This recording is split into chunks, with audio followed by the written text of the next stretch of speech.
so pleased to have you all here. Welcome. I'd like to make a special welcome to a council member we have tonight. Tom DuBois is here, and ex-councilperson Yoriko, which is, oh, there she is over there. Also, a special thanks to Avenidas for allowing us to have this nice space to congregate and meet. Where our numbers are growing, so we're needing bigger and bigger spaces to get people to be able to get everybody in here. And thanks also to all our co-sponsors. You'll see on the slide over there, we've had really a number of wonderful co-sponsors to help us generate some interest in this topic.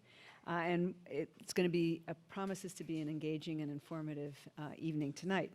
So Palo Alto, a little bit about Palo Alto Forward first. Our mission is to promote better housing and transit, especially to diverse populations, especially as our population is getting older, and we need to downsize, and some of us need to have caregivers nearby so that they can age, we can age in place.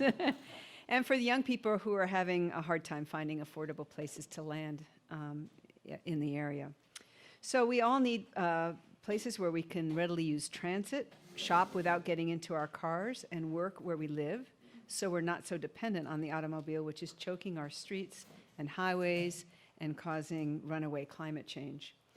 We're also advocates for more robust transit systems that can give us all choices on how we move around the Bay Area quickly and conveniently. And as Americans, we all want the freedom to choose. I mean, that's sort of what that's in the ethos of America and how we choose to live our lives. But I'm amazed that we don't allow ourselves the choice of either getting in a car or going on public transit, that we really don't have a choice in many areas, partly because of the zoning, partly because of the way it was originally laid out, but we don't have a choice. And I think what Palo Alto Forward really wants to do is to offer choices so that people can get from here to there in ways that they want.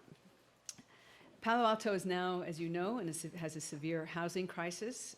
At Palo Alto Forward, we're looking for various ways to grow our housing inventory without negatively impacting our quality of life. And indeed, as a way to enhance it, we're trying to enhance it. So we're gathering the best minds to help us navigate this terrain, and we invited Dan Parolek tonight to talk to us, because he is one of the best minds in this area. He's the founder of Opticos Design and has distinguished himself as the expert in form-based coding. Indeed, he literally wrote the book called Form-Based Coding and is the founding board member of the Form-Based Codes Institute. And he's going to talk to us about how we can find places to build that are small, dense, more affordable, and delightful to live in. So for some of you, like me, who had no clue what form-based coding means, I'm going to read you a quote from the website. A form-based code is land development regulation that fosters predictable built results and a high-quality public realm by using physical form rather than separation of uses as the organizing principle of the code. A form-based code is a regulation, not a mere guideline, adapted to city, town, or county law. Form-based codes address the relationship between building facades and the public realm, the form and mass of buildings in relation to one another, and the scale and types of streets and blocks. Form-based coding will be a way for us to get away from the mono-use developments which we've had such negative impacts on our lives, things like office parks, which are surrounded by parking lots, big box stores, shopping centers that are devoid of people during non-business hours. So Dan's specialty is looking at diverse building types at various scales that bridge architecture and urban planning into a dynamic and healthy city. His desire is to see how cities can function with thriving main streets and bucolic neighborhoods, which he experienced firsthand growing up in Columbus, Nebraska.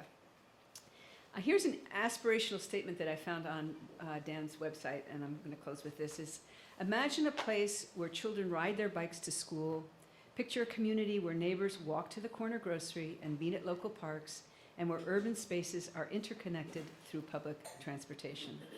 Pair this ideal with an architecture that is rooted in history, climate, and culture of place. The result is a community where people of all ages backgrounds and incomes want to live, work, and play.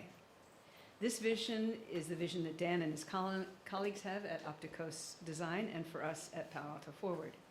Dan has worked on projects of various scales, from private homes of the rich and famous to federal courthouses and everything in between. So Dan, welcome to Palo Alto, and we're so pleased to have you here this evening.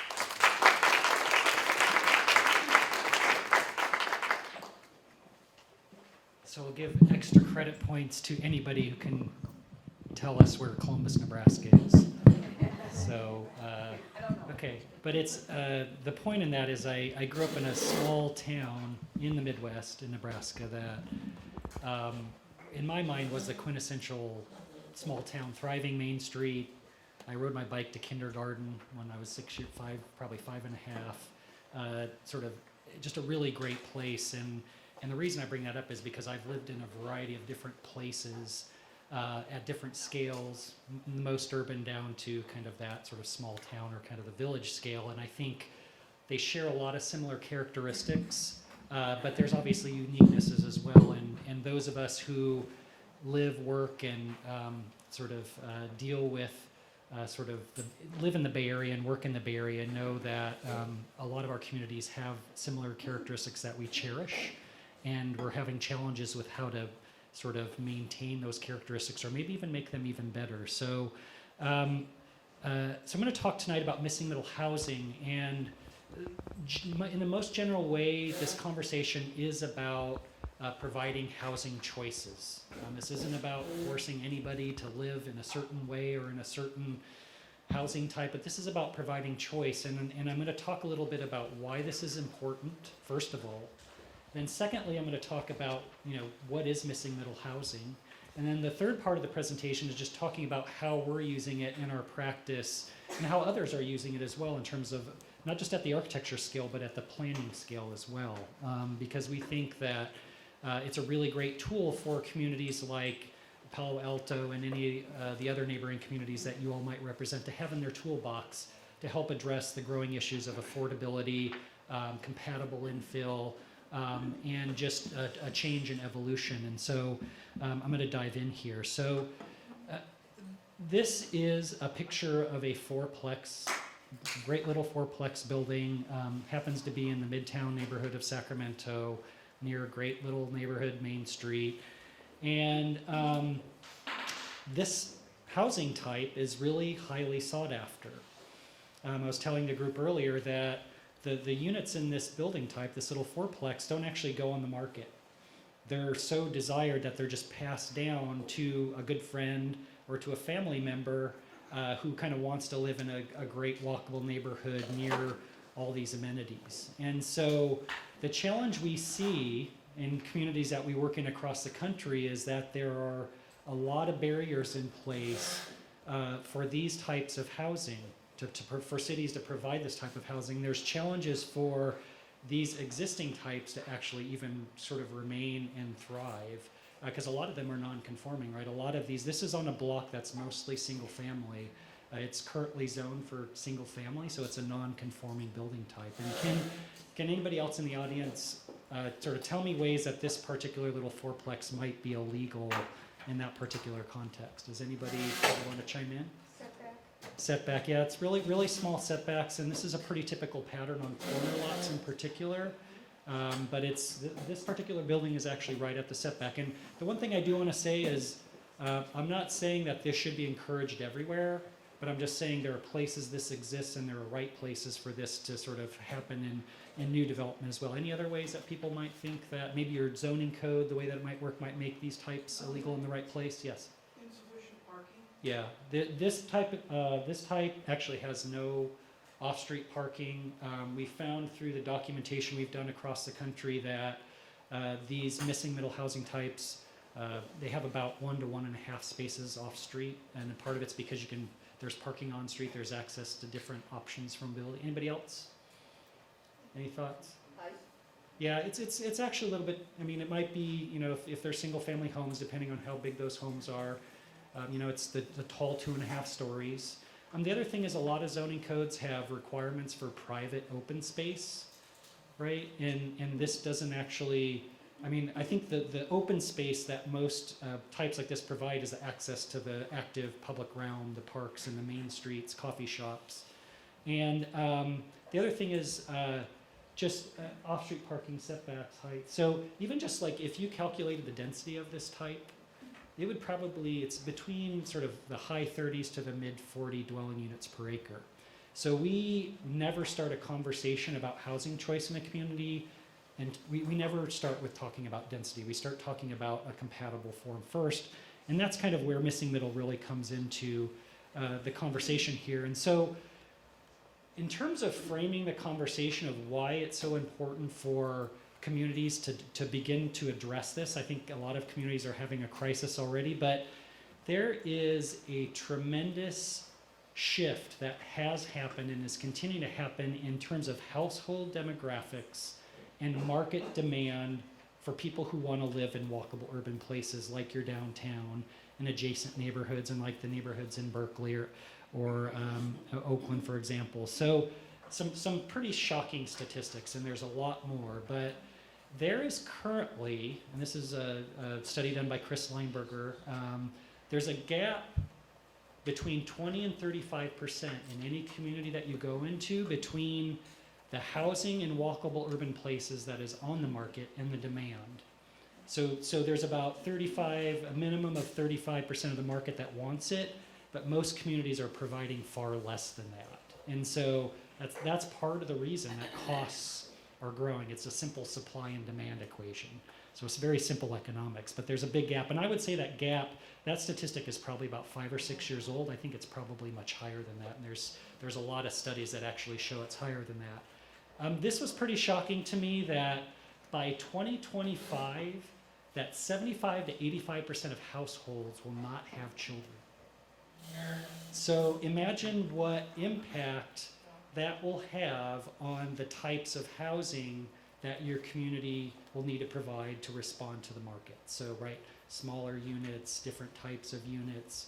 So it's pretty shocking, sort of that sort of nuclear family that was, several children, a mother, father that was prominent back in the 60s and 70s, that's really shifted. And it's we in terms of our housing policy and the way we plan and regulate, need to be thinking about the impact of that. And then Christopher Nelson, who was at the University of Utah at the time that he did this research, if you just Google him, he's done a lot of really great research on this. But there is currently a 3 million, this is nationwide, a 3 million unit shortage of small lot and attached housing types. So, right, these are the statistics behind and the reason behind why so many communities are really feeling the pressure and sort of struggling with affordability and specifically in walkable places. It's quite shocking. And then at some point, we forgot how to plan and regulate non-single family buildings, right? And we started even just calling them multifamily, I think is something we need to get beyond. But right, you don't have this big of a problem. You don't have as much sort of undeveloped area, but a lot of cities are planning and they're sort of placing new pockets of density in places that don't have access to the amenities that you want when you live in an urban place. So I call that density without amenity. And the only reason somebody will live in a place like that is if they can't afford to live somewhere else. And that's not the right sort of type of, it's not providing us choice, it's providing housing, but that's the only choice that some people are having. So we need to think creatively about the right places, and I think most of the communities in the Bay Area have thought very carefully about that. But right, at some point in like the 70s and the early 80s, a lot of communities upzoned areas adjacent to their downtowns or adjacent to neighborhood main streets that were primarily single family, and you ended up with what we call these dingbat apartments, right? And there's not much that's very attractive about these, right? And I think this is actually one of the primary reasons that there's such a negative knee-jerk reaction against infill and even talking about non-single family infill, because I wouldn't want that next to my house, right?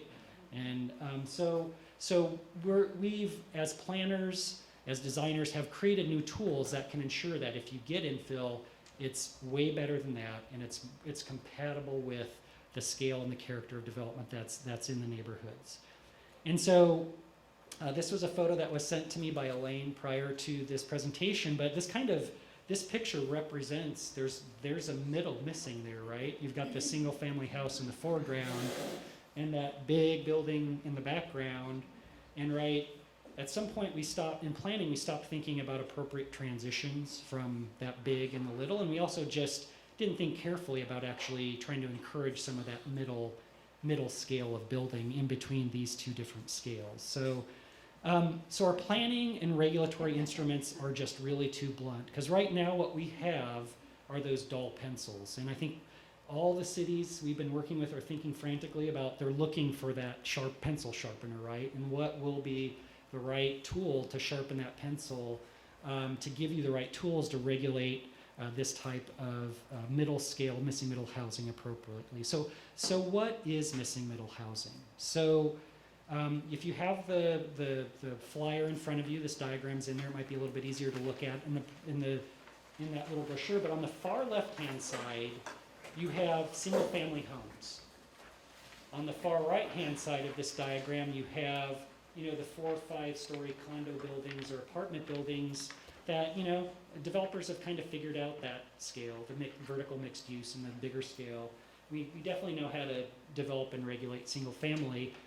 It's the range of types in between. It's the duplex, it's the fourplex, it's the bungalow court, 4 or 5 sort of unit small apartment building that we have forgotten how to regulate.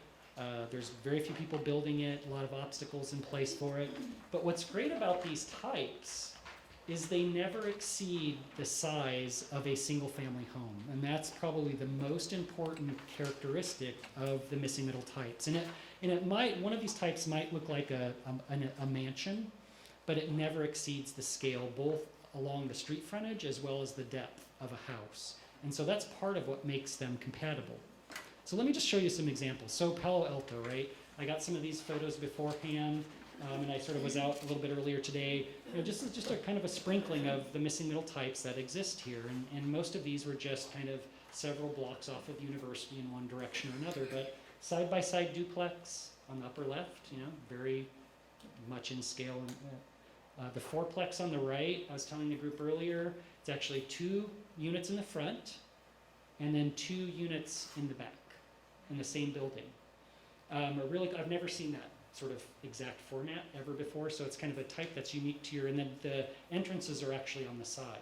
So it's a really neat type. A fourplex that's kind of ubiquitous is in a lot of different places, 2 units on the ground floor, 2 units above. And a 7-unit building that looks like a big house that also exists here. These are all over. I would say that any pre-1940s neighborhood that you go into, whether it be in California, Nebraska, Texas, Ohio, somewhere in Beaufort County, South Carolina, these types exist. Alameda, California has a similar palette of types. San Jose as well. Big cities like Denver, Detroit. And this is New Orleans. And what I like to say about these types is that even though the range of types, regardless of where you're at, is quite similar, there's very unique tweaks, whether it be culturally or climatic sort of responses. An example of that is on the upper right-hand side, you have a side-by-side duplex, kind of 2 units side-by-side along the street, but it's in the shotgun format that's so sort of so unique to this particular region that responds to the owners being able to open the front door and the back door and get cross ventilation to cool the house down, has deep overhangs to both shade it and sort of provide shelter from the rain. And so there's a common vocabulary of missing middle types, but they definitely have unique local nuances that sort of make them rooted in the place that they exist. And so let me just sort of go through these, some more illustrative examples. What I would say is we have found, whether it be a zoning project, a neighborhood plan, just coming to a community like this to have a conversation, is the photographs and a catalog of photographs is the best place to start, right? Because anybody in an audience or participating in a workshop can respond to and understand the buildings that exist in their neighborhoods or in their community. And so there's a lot of sort of photo examples here, but For those of you who are a little bit more technical, and maybe sort of the planning geeks or the coding geeks in the audience, we'll show the densities. There's a range of implied densities of these types, but we don't, once again, we don't talk about that first. And so the duplex, for example, can go up to about 19 dwelling units per acre. So, in a lot of communities, like, that's considered high density. But if you look at this, that's a really compatible form to even a single family home, right? So, just a diagram of how that building sort of resides on a lot. In addition, it's not a wide building and it's not a deep building, because a lot of those dingbat apartments that I showed you, not only were they sort of had a bad interface with the street, but they tended to be built from the very front edge to the back edge of the lot, right? Which creates all sort of privacy issues, just not compatible at all. And these types sort of stop at a certain point in terms of the depth of the lot. The stacked duplex, and this is just one unit on the ground floor, entered through the door on the right, and the door on the left takes you up a flight of stairs to the flat on the top. And this is one of my favorite types, and I ride my bike by this type every day on my way to work. It sits on a street that's mostly single family, and if you were either walking or riding your bike really slowly by it, you would never guess that this wasn't a single family home. So just a really nice building type. And this, once again, this, if you're interested in the number, it generates about 19 dwelling units per acre. A similar type in San Jose, just a slight variation where it actually has an exterior stair going up to that second unit, sort of one unit on the ground floor, second unit above. Just a really neat local type. And then locally, you have the side-by-side duplex, right? Just around the corner here. There's actually two of these kind of side-by-side, and what's great about these is these beautiful stoops. I'm not sure how many of you are familiar. If you're actually walking down the sidewalk, those stoops really engage you, and you can imagine somebody actually sitting out there on the stoop and sort of saying hello to you as you walk by. But just a really great local type here. Then there's the bungalow court. And how many of you have seen these bungalow courts? It's a series of the small, like 1 and 1.5 story buildings oriented around a shared green space. These types are fantastic, and what's great is they're more common in California. We're really very lucky about our weather, but we've seen them in places even in Omaha, Nebraska. We've seen these types. So, but what's neat about these types is they're typically on about 100-foot, maybe 110-foot wide lot by sort of 100+ foot deep depth of a lot. 2 or 3 on the side, a slightly bigger building in the back, and they can, if you calculate the density, once again, can calculate up to like the mid 35 to even 40 some units per acre. And the really cool thing about these, and sort of what some of the things we've done in our planning, is we allow these in what used to be either zoned a multifamily or zones where there might have been single family and duplex allowed, but we make sure that, for example, the buildings, each of the cottages have a maximum width and depth, and they have a maximum height of 1.5 stories.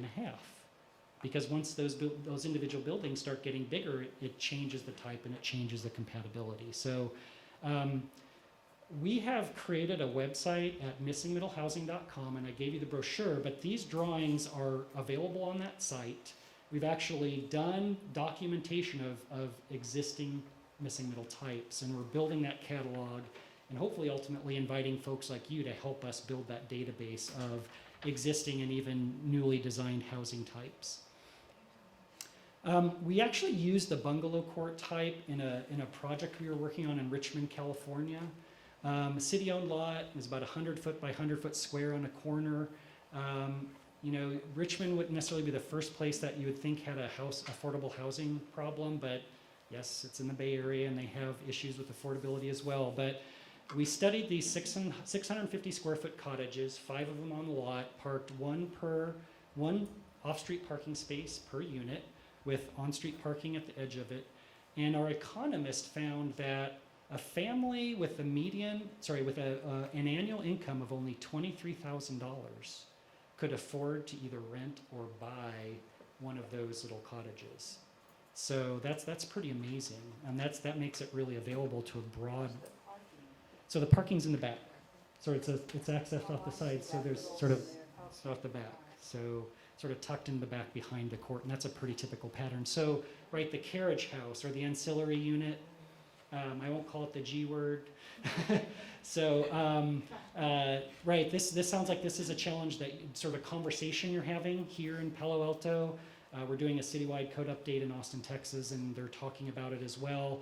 And what I would say is, if everybody could envision this great little sort of 1.5 story sort of designed ancillary unit, I think the conversation would be a lot easier, right? If we could define the places where that's appropriate, and maybe there's places where it's not appropriate. And so you need to think very carefully about where and what scale. And this isn't a great picture, but that gray and green building that's kind of in the sort of the background there is actually a second unit in a community that we worked on. And I think that's what people fear, right? That is huge.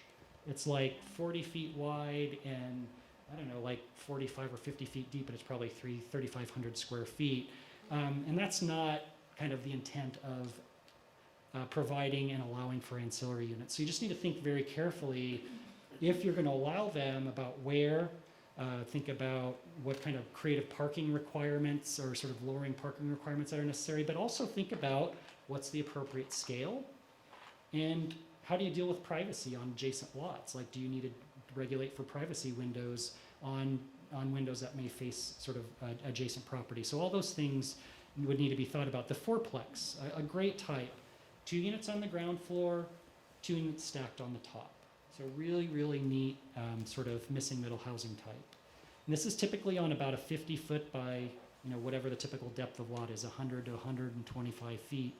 And, this generates up to, kind of the mid 20 dwelling units per acre.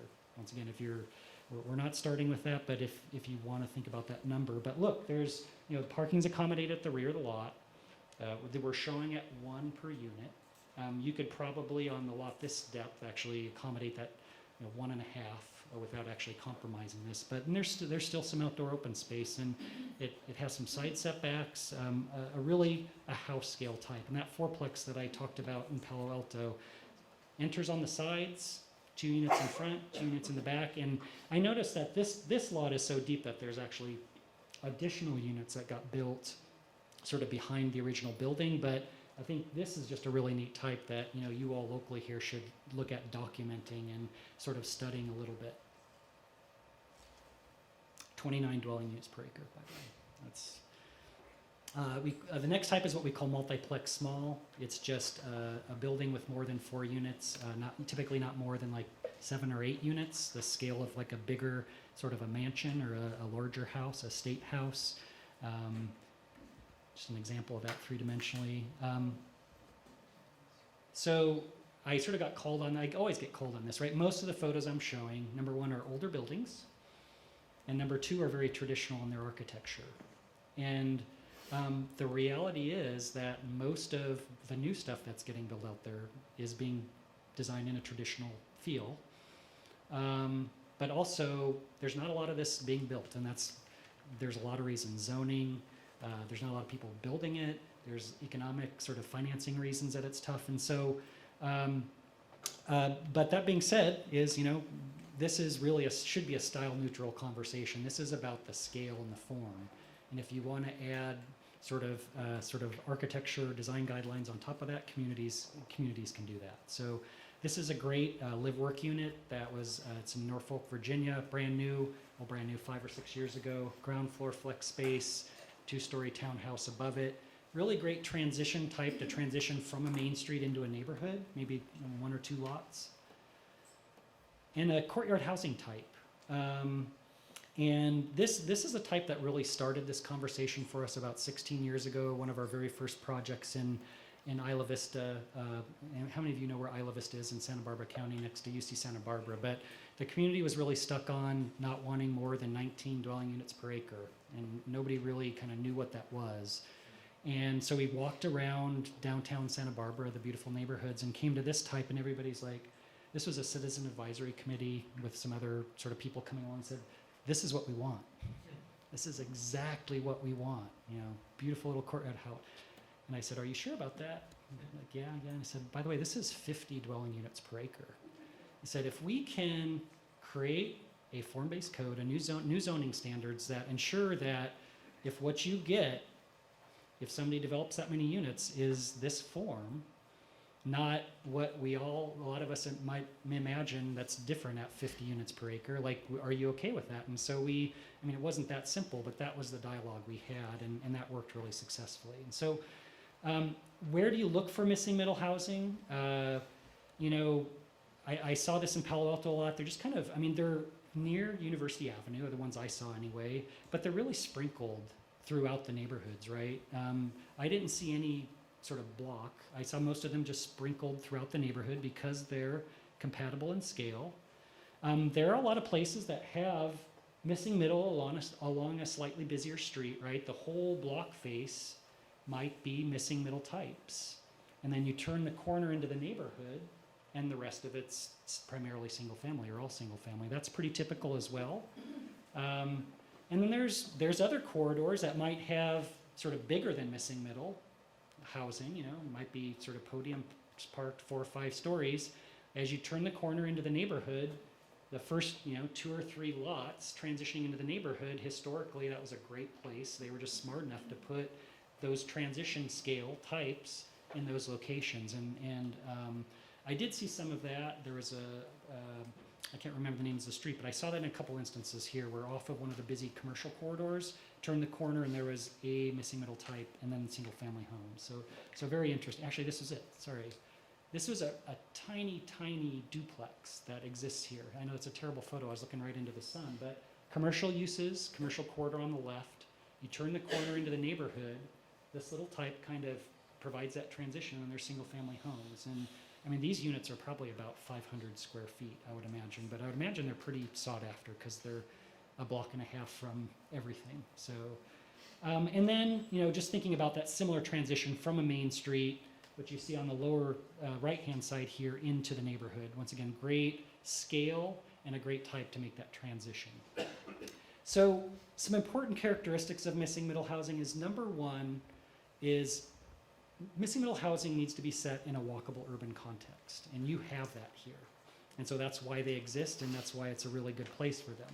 Because people are really kind of, a lot of times, making a choice, maybe to live in a slightly smaller unit, so that they can be closer to all of those great things that you provide in your downtown. And it may be something as simple as a single corner store or coffee shop, or something like your entire downtown. And street design, in terms of that walkability, is a really important factor, not just the proximity. So the second characteristic is these types are medium density, but they're perceived at a much lower density, right? That was the point of me going through those series of photographs with you, of that, right? If I sort of gave you a quiz, if we did the little dot, sort of the poles, I bet most of you would have guessed much lower densities than what those types actually yield. And once again, they're never bigger than the scale of a house, and I think that's what really helps. This is a 3-unit sort of small multiplex that was been built. This is a new building done by a production builder in Salt Lake City, but right, that looks like a house, and it sits on a block with a lot of other pretty expensive houses. So it's just that somebody doesn't want a yard. Somebody wants to live a little bit smaller, or maybe it is that's they want to be in the neighborhood, and that's what they can start in as well. So smaller, well-designed units, and we do this fairly well in California, but we see a lot of times. Sorry, so this is like the wake-up partway through my presentation. Is we're not talking about micro units necessarily, or these cute little tumbleweed houses, but most the historic examples, even the ones here in Palo Alto, are probably no more than about 700, probably ranging from about 500 to about 750 square feet. And so they're not micro units, but they're also not 1,200 or 1,300 square feet. And it's not saying that they can't be, but we find that the developers who are smart enough to work with the designers who can put a really well-designed 750 square foot unit together, they kind of hit the sweet spot in the market, as opposed to somebody trying to provide a bigger unit that sort of gets higher priced and is not likely what the market is looking for. Then small footprint blended densities.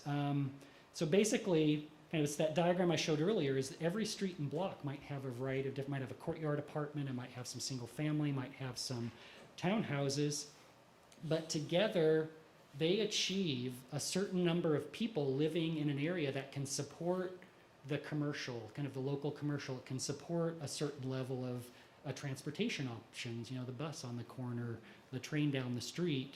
And we usually find that about 16 dwelling units per acre average, if a community can average that, they can support the local commercial and the local sort of the mobility options within their community. Okay, here's a tough one. Off-street parking cannot drive the site plan. We found through our documentation that in some instances you can get 1.5 off-street parking spaces and not compromise the design of the site plan or ultimately the yield that the developer gets. But ideally the sweet spot is about 1 off-street parking space per unit. And once again, there has to be adjacent on-street parking, or the neighborhood where on-street parking where if there's 2 cars in a family, they park on the street. And I'll have to say that I park my car on the street every day. I think it's in the Bay Area, it's fairly common. The weather is good enough for us to be able to do that. So once you start requiring more than 1, sometimes 1.5 off-street spaces per unit, the yield of these become inefficient and the developers won't build them. So that's another reason that these aren't being built in very many places, because most communities haven't thought progressively about their parking standards. Simple construction, right? We're kind of, luckily we're especially here in the Bay Area through the recession, we're seeing a boom, but it's much easier for somebody to go out and get a loan for a stick construction building type than a type 3 building with a concrete parking podium or parking structure. So this has become very attractive to a lot of builders who sort of really want to keep it simple, keep it affordable, and provide a nice range of housing. And lastly, these missing middle types create community. And they create community in 2 ways. They reinforce the community in the neighborhood, right? I would bet that where there's a large grouping of missing middle types, if you sort of did a block party test of how many block parties the neighborhood has, I bet you they probably have a pretty high quota of block parties per year compared to a neighborhood that might be mostly single family homes or maybe less walkable. So, but it's also creating community. Like this is a newly built cottage court project built by the Cottage Company. If you Google the Cottage Company, really great projects. They create community internally as well, whether it be co-housing or just simply people wanting to buy into a sense of community within a project like that. So the last part of the presentation I want to talk about sort of thoughts. These are more technical thoughts in terms of what cities need to be thinking about in terms of removing barriers to enable missing middle housing with good planning. And so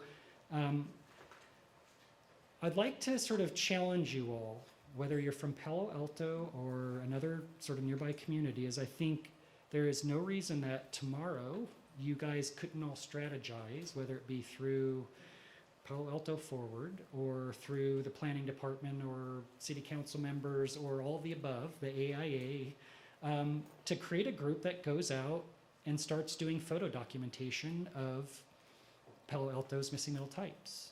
And then the next step would be, you could simply present it like this, right? Here's our catalog of types. Like that's a great starting point. Like, and it can get people engaged. A really good part of the conversation.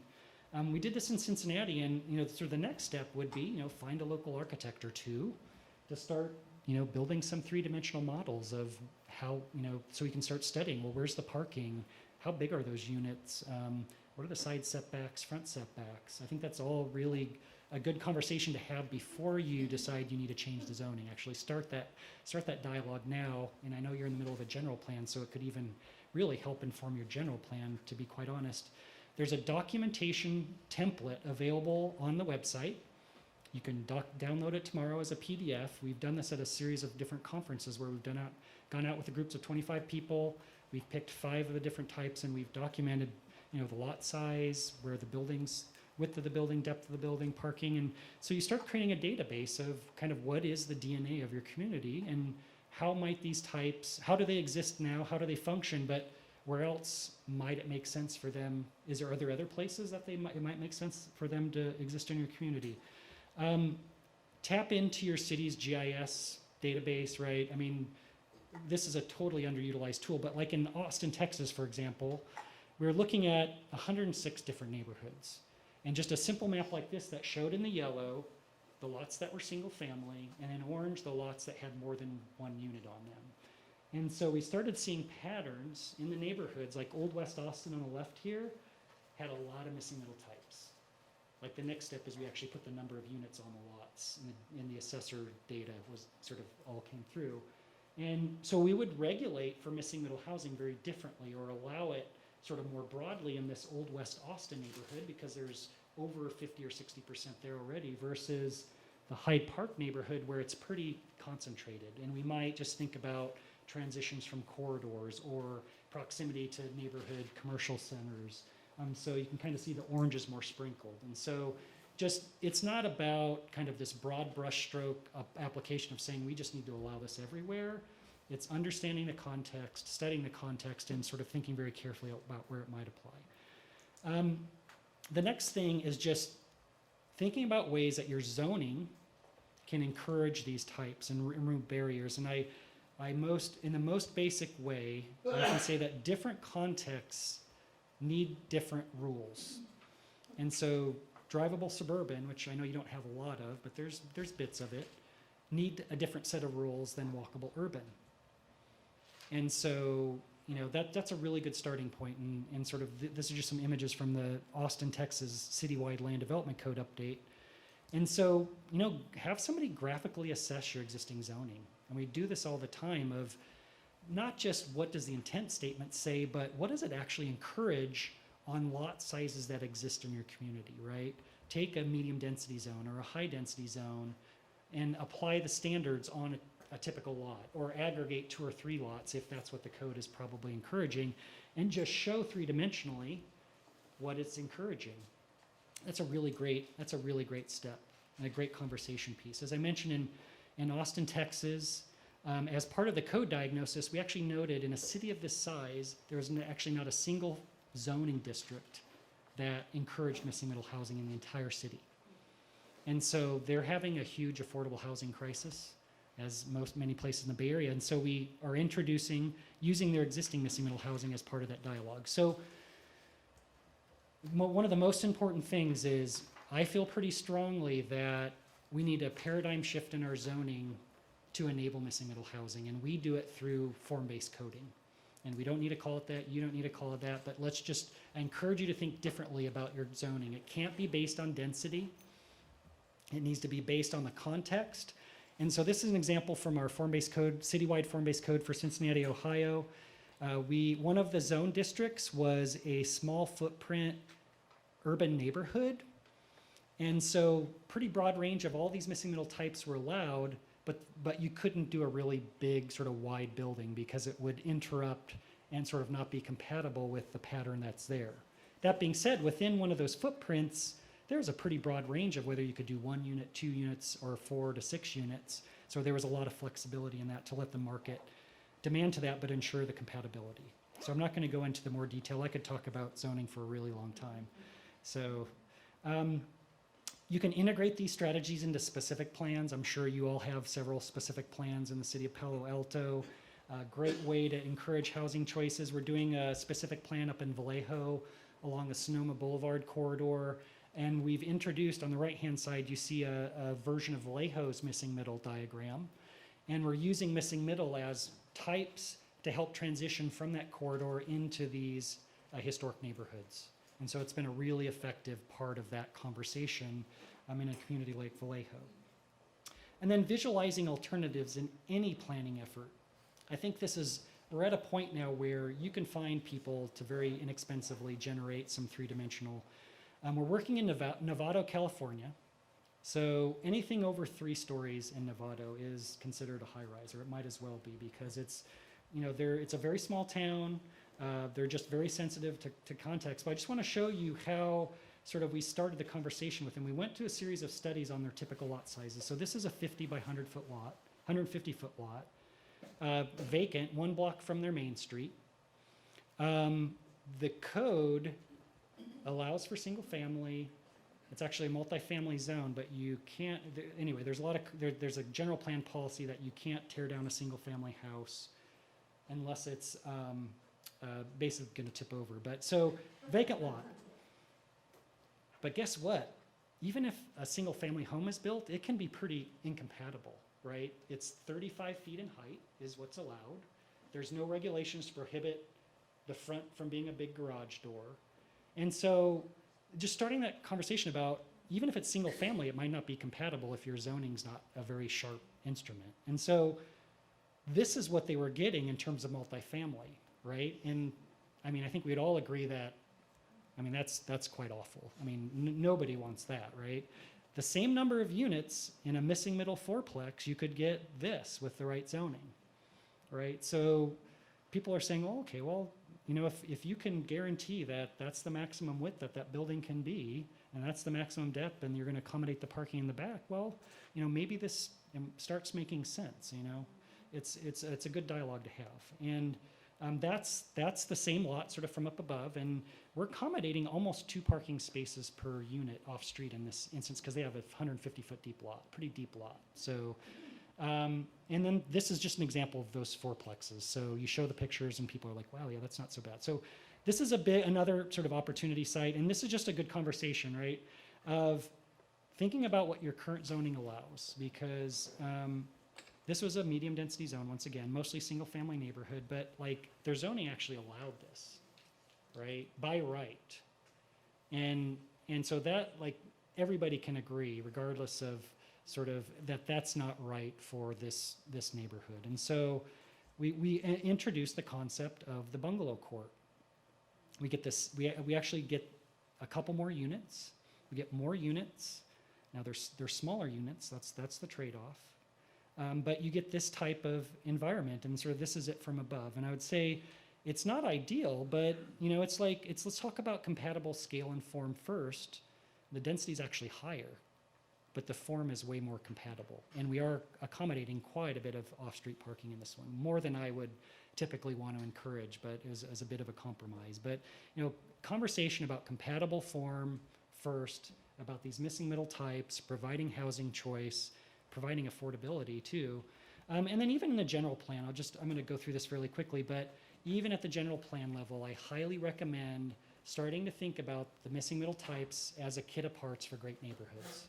So in several communities, let me tell you this, we did this in Beaufort County, South Carolina. So not known to be the most progressive sort of region in the country. So if they can do this in Beaufort County, South Carolina, I'm hoping that we get some more folks here in the Bay Area to do this. Cincinnati, Ohio, just defining walkable urban neighborhoods, where the form-based code would apply. And those form-based code, the walkable neighborhoods are composed of missing middle types, different mixes, depending on what type of neighborhood it is. Beaufort County, South Carolina, the same sort of approach. Rick Bernhardt, a great mentor of mine, the planning director for Nashville, Davidson County for a number of years, a real sort of thinker. About a year and a half ago, we talked about missing middle housing, and he's now integrating into the Nashville, Tennessee's comprehensive plan update. They have one of the hottest residential markets in the country, so really cool to see this. And so what I'm recommending at the very least is if every city, when they're doing their general plan update, can introduce a small footprint, medium density, if you have to use the density, land use type, all of a sudden that doesn't allow for like the typical garden apartment. It can open the doors to really encourage and enable these in your community. So if you're going to do one thing in your plan, get that in there. But hopefully you can be more progressive than that. And then let's stop using the term multifamily. I think it's really dated. Even just calling it multi-unit is a lot better, but there's just kind of a bit of a derogatory sort of implication of like, do you want to live in multifamily or single family? And it's about choice, right? People are choosing to live differently. There's a big demand for it. So let's kind of change our way of thinking. So conclusion. This isn't the most attractive missing middle type in your downtown, right? But I found this, and this is quite intriguing. It's probably on about a 60 by 120 some foot lot. Can anybody guess the density?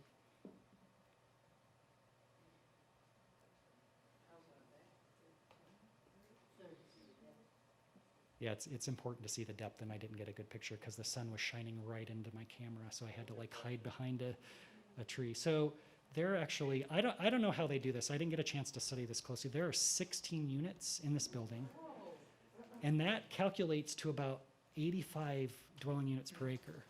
And so somebody can go back that and study that for me. So, because see the mailboxes, this is you either look for mailboxes or you look for meters or doorbells. That's generally the way you kind of figure it out. And I was pretty shocked at this. So it'd be interesting to kind of go back and just think about, well, you know, how small are those units? How is that functioning? This is half a block from university, I think, or maybe a block and a half. Just really interesting type. Another great resource, accessorydwellings.org. Eli Spevak, a colleague of mine, and his colleagues done some really great research specifically on accessory dwelling units. Really great resource if you want to look at that. The state of Michigan is using missing middle housing in their toolkit, their statewide toolkit, sort of economic development placemaking strategy, and missing middle housing is in their toolkit. So this is really, really encouraging. Like they are thinking very progressively and sort of using it as one of their tools. We can't forget about multi-generational housing. And I don't think anybody's really cracked the nut on that yet. We keep hearing over and over in communities that we're working in is culturally, we make the decision that we live with multiple generations, some people under the same rooftop. And so what does that mean in terms of how we regulate housing? It's a real challenge, but you know, we've designed several of these multi-generational housing types that can do that and still function in a way that makes it look and feel and function like a single family home, but allows it to sort of separate off into individual units. It's a really important thing to thinking about. So a great quote from a publication by the Urban Lands Institute called What's Next. It says, it's time to rethink and evolve, reinvent and renew. And I think that's really, really important. Like this, there's a dramatic change upon us, and we really need to be thinking as community members, decision makers, and planners, designers, about how our communities are responding to this to the shift, dramatic shift in the demand. And so I'm just going to encourage you, if you want more information about this, feel free to grab a card and drop me an email. Go to the website, send me recommendations on what else you'd like to see on this. Our blog post at Opticos Design also frequently has blog posts on missing middle housing, so that's a good resource as well. But you know, the market is waiting, and the question that I always ask, sort of whether I'm sort of a consultant working for a community or just speaking to somebody, is your community going to respond? And that's why I'm always excited to come and speak at events like this, because I think you guys are kind of, you're sort of, you're preparing, sort of, you're figuring out the technique and the approach to respond, and it's going to be really, really necessary, because I think the communities that don't respond might be fine in the short term, but at some point, and we were talking about it today, at the point where people realize that, wow, my kids can't afford to live in the community that they grew up in, that's when it starts becoming pretty real. And it's probably kind of there, but it's only going to get worse unless we can figure it out. So I'm hoping that you guys can use the missing middle housing as one of the tools to help you respond to that dramatic shift. Thank you.